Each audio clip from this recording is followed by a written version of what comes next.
Hello everyone, this is Ayushi Kajmer and we are here with the new episode of Tea News. Green tea produced by small growers sold at Rs 15 to Rs 38 per kg last fiscal. G20 Summit unique gift hampers for world tea leaders. The spouses feature India's cultural treasures. Illegal tea found in unlicensed brand packets, 30 packets were seized. Assam government is serious about crisis confronting in tea industry. Serial tea killer's son sells tea sets that his mother used to poison the victims.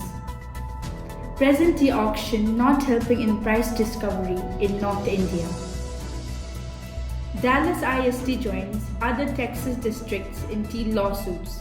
Tea companies likely to see 8% revenue degrowth this fiscal. World Tea Expo unveils the ultimate tea beverage challenge, a new competition for the new era of tea. Thank you. So this is the end of the episode of Tea News. Stay tuned until the next episode. Thank you.